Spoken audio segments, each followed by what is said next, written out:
Karibu tena ndani ya The GOAT Series. Hapa ni Stoshayo. Leo tunamzungumzia mwanadamu ambaye amebadilisha maana ya neno haiwezekani.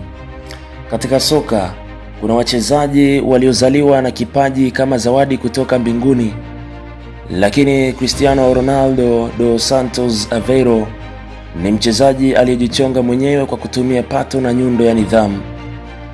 Fikiria mtoto aliyekuwa anaishi kwenye chumba kimoja cha bati, leo hii ndiye binadamu mwenye ushawishi mkubwa zaidi duniani.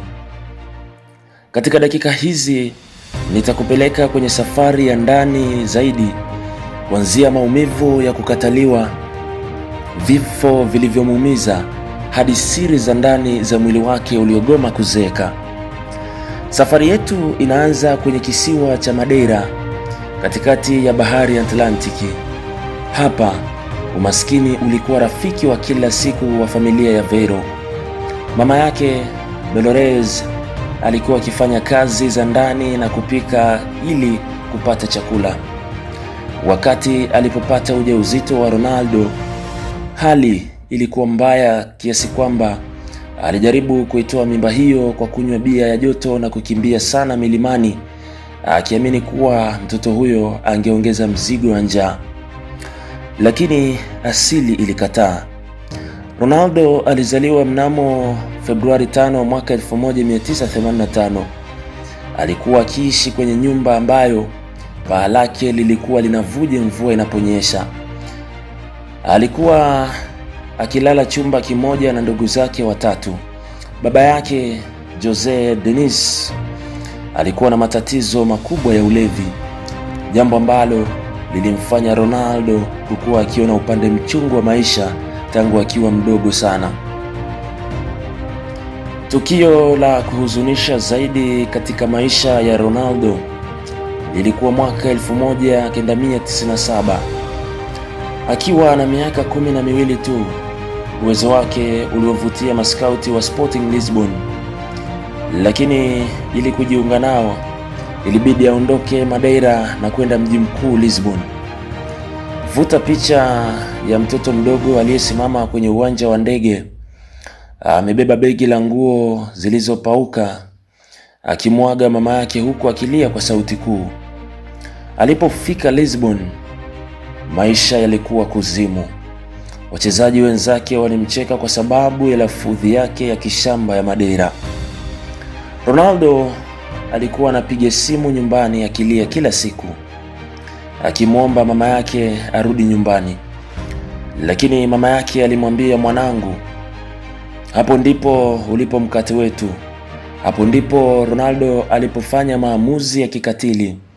Aliacha kulia na kuanza kufanya mazoezi saa 8 za usiku, akijifungia kwenye gym na kutumia ndoo za maji kama tumba, kwa sababu hakuwa na pesa ya vifaa. Mwaka 2003 Manchester United walikwenda Lisbon kucheza mechi ya kirafiki. Siku hiyo kijana mmoja mwenye nywele za rangi ya njano na chenga za ajabu alimtesa beki John O'Shea kiasi cha kumfanya apate kizunguzungu. Sir Alex Ferguson aligoma kuondoka uwanjani bila saini ya Ronaldo.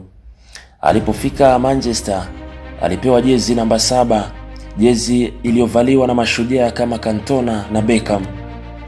Ronaldo alikuwa na presha kubwa, lakini aliamua kufanya kile ambacho hakuna mchezaji wa United alikuwa anafanya. Alikuwa anafanya mazoezi saa 2 kabla ya wenzake na kuondoka saa 2 baada ya wenzake. Alijifunza jinsi ya kupiga mpira ucheze hewani kama unacheza na upepo. Alishinda Ballon d'Or yake ya kwanza mwaka 2008 baada ya kuisaidia United kubeba ligi ya mabingwa, na hapo ndipo ulimwengu ulipojua kuwa kuna mfalme mpya mjini. Mwaka 2009 Ronaldo alihamia Real Madrid kwa rekodi ya dunia. Watu 80,000 walijaza uwanja kumlaki. Hapa ndipo ushindani mkubwa zaidi katika historia ya michezo ulipoanza. Ronaldo dhidi ya Lionel Messi. Kwa miaka 9 hawa wawili walicheza soka la sayari nyingine. Kila Messi akifunga goli, Ronaldo alijibu kwa hat-trick. Alijigeuza kuwa monster wa mabao. Alishinda makombe 4 ya ligi ya mabingwa, 3 ikiwa mfululizo, kitu ambacho hakijawahi kufanyika katika mfumo wa kisasa. Lakini siri kubwa ya Madrid haikuwa ufundi wake, bali uwezo wake wa kuruka hewani. Piga picha ya goli lake dhidi ya Juventus. Aliruka mita 2.38 hewani na kupiga baiko kiki ya ajabu. Hata mashabiki wa Juventus walisimama kumpigia makofi mpinzani wao. Hiyo ndiyo heshima aliyopata kwa nguvu ya miguu yake. Unajua kwa nini Ronaldo bado anacheza katika kiwango cha juu akiwa na miaka 40? Ni kwa sababu ya kile anachokiingiza mwilini mwake. Ronaldo hanywi pombe hata tone, kwa sababu hataki kufa kama baba yake aliyekufa kwa matatizo ya ini. Hali kadhalika hana tattoo hata moja mwilini mwake, kwa sababu anatoa damu kila baada ya miezi michache kuokoa wagonjwa.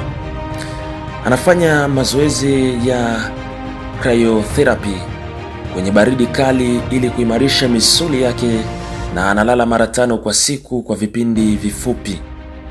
Kuna hadithi ya Patrice Evra ambaye alialikwa chakula cha mchana kwa Ronaldo. Alikuta maji ya kunywa na kuku wa kuchemsha tu. Kisha baada ya hapo Ronaldo akamwambia, twende tukacheze mpira bustanini. Nidhamu yake haina likizo. Hata akiwa kwenye ndege binafsi au likizo na familia yake, lazima afanye mazoezi.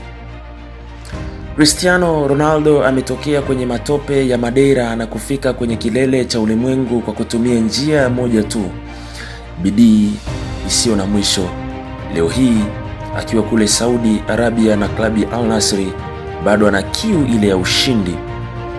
Alitufundisha kuwa haijalishi dunia inakuonaje, haijalishi ulikataliwa vipi mwanzoni, wewe ndiye unayeweza kuandika historia yako mwenyewe. Cristiano Ronaldo si mchezaji tu, ni alama ya ushindi kwa kila mtoto maskini duniani anayehitaji tumaini. Asante kwa kuwa nami mwanzo mpaka mwisho wa episodi hii ya 3 ya The GOAT Series. Shukran kwako mtazamaji wa Nisoshayo kwa kutoa dakika hizi chache zenye thamani. Niandikia hapo chini, unadhani kuna mchezaji yote atakayekuja kuwa na nidhamu ya kumshinda Ronaldo? Usikose episodi 4 ambapo tutarudi nyuma kwa mfalme wa milele Pele. Mimi ni Nisoshayo na hii ndio nyumba ya simulizi za kweli. Kwa heri.